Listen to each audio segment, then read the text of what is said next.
You can be the best trader in the world, but it's worth nothing if you don't have the right management of your finances. This chapter talks about a proper management of your income. How much are you willing to risk in percentage? How many lots should you enter into trade? And everything you need to know I'll be explained in this chapter. Let's say we have a portfolio of $100,000 and we want to risk 0.5%. We will risk $500. Let's say we want to risk 1%. We will risk $1,000. It's pretty simple. So for example, let's say we have $100,000. If we enter a trade and it reaches 5R, it means that if we risk 0.5%, we earn $2,500. If we enter a trade and it reaches 5R and we risk 1%, we earn $5,000. I want my reward ratio to be at least 5. Less than that will not increase my portfolio significantly. You have to decide how much you're willing to lose in a day and how much you're willing to gain in a day. If you choose to risk 0.5% of your balance and it is, for example, $100,000, you can enter into one transaction in which you risk $500 or 2 transactions, each of them risk $250. Divide it however you like. The main thing is that you know when to stop. The financing companies in our profession are an amazing advantage for those who want to progress in their own pace. And you don't need to take out loans or invest all your saving.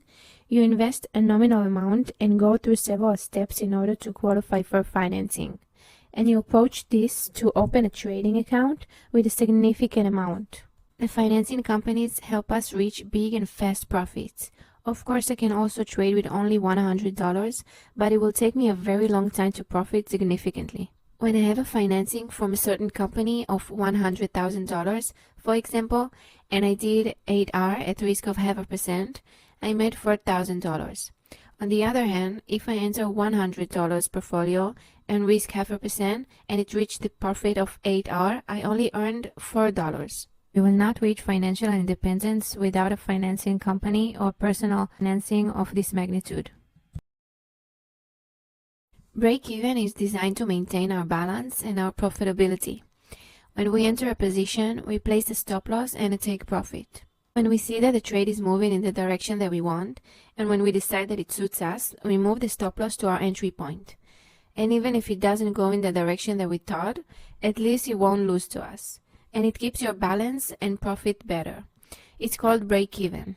I use break-even when the trade reaches at least 3 Rs, no less than that.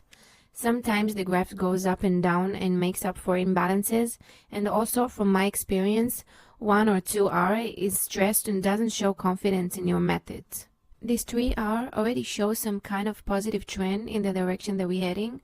This confirms that we're in the right direction and the stop loss can be moved to the entry. Some people move the stop loss each time further and further as the trade goes in the direction that they want. It's called trailing. I personally don't do it because it reduces my profit percentage. I am confident in my strategy. I worked for a very long time on concluding the profit and the risk I took in order to remain profitable over time. Whatever you decide, I'm with you. Everyone in what suits them. The graph moves and does whatever he wants. Sometimes he returns to make a profit and then continues in his direction. Any ups and downs like this can take me off the graph. I set a notification when it reaches a certain price. As part of our mindset as traders, we must be calm and peaceful. I have previously tried trading. I was on the graphs all day without making time for other pursuits. My blood pressure was sky high. My range of emotion was crazy and unstable. When I built my strategy, I considered that this would be a trading method that I wouldn't have to be in front of the charts all day. I wanted the trading to be a part of my routine, but not whole my routine. I wanted to start dealing in trading to establish myself financially and devote myself to occupation and hobbies that I previously did not have time and or the money to engage in. That's why I like my strategy of not being on the computer all day. It is so fast and there are trades that only take me like 10 minutes. Also, I have an alert of trades that take in like 1 hour or 2 and I don't have to be on the charts all day. So in this chapter, I wanted to show you an example of calculating the right lot to enter a trade with. There are many sites, but I work with this one, my FX book, It is very easy to use and very fast, and I put a link to it for you, so I recommend you to save it in your favorites. You will work with him a lot. So this is the site I wanted to show you, Position Size Calculator. Here you choose the pair you want to trade on.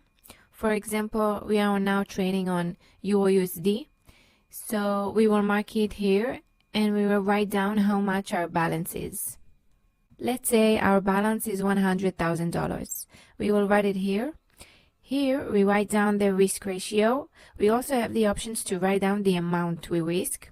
For example, if I risk 0.5% of the amount of the case, I will write down $500 here.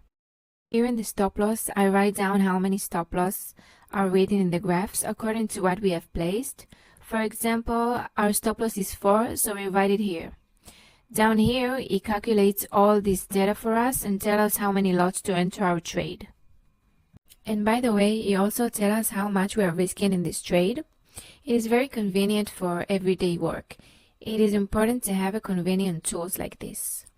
Always before every trade I enter, I calculate the lot here, and I also check myself here. I look and ensure that I'm risking according to the percentage that I decided. And you always check the amount of the lot that you gave, and also check the percentage that is written here to see that it matches. It is better to avoid small mistakes, which are not at all small later. Paying attention and making sure to work smart and orderly is important. Save the site in your favorites. I will later show you how to work with the site continuously while working.